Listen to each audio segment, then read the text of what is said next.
Nós estamos aqui no açude de Monte Alegre, né? O açude do município de Carnaúba dos Dantas. A gente já percebe aí o quanto o nível da água, né? Muita pouca água. Já aqui no nosso açude, que realmente Carnaúba passa aí, já dá para ver aí a questão da seca, né? E a falta d'água que já assola o nosso município, né? Naquela parte ali já bastante escasso, né? Tanto para o homem do campo, para o pessoal lá na frente, ó, tem um homem do campo que está plantando à beira do açude ainda. Mas a gente vê, ó, essa pedra que geralmente quando, mesmo ela não estando cheia completamente, mas ela fica pela metade, quer dizer, é o estado que já se encontra, né?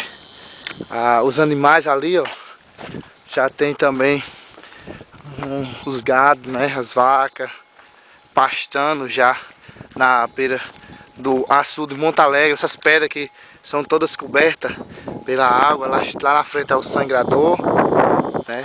E a distância já aqui é a casa que fica localizada aqui perto. E veja aqui a pedra, né? A pedra que sempre ela está coberta de água, mas a gente já percebe aí o quanto baixou, né? Pouquíssima água aqui no açude Monte Alegre, aqui no município de Carnaúba dos Dantas. Você acompanha através da TV JCN.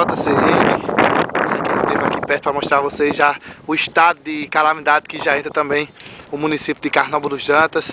Entra em situação de seca realmente. Lá na frente, como eu falei, né, já tem alguns animais, gatos já pastando assim bem perto.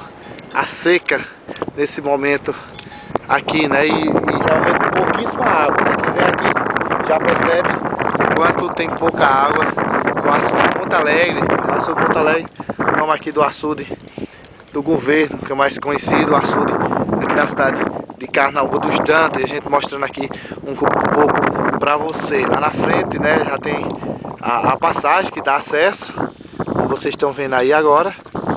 E pouquíssima água, né? Isso aqui é o açude Monte Alegre, repetindo para você, aqui da cidade de Carnaúba dos Dantas. Veja como é que tá a pedra, né?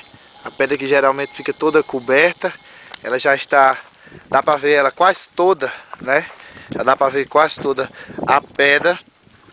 E a gente mostrando para você o quanto tem pouca água. Aqui também essa pedra que está aqui a minha, logo mais à frente, vocês estão vendo aí, ela também fica realmente coberta. E está realmente a água cada vez mais baixando o nível da água, a seca, né? Pouquíssima água que em Carnaúba dos Dantas.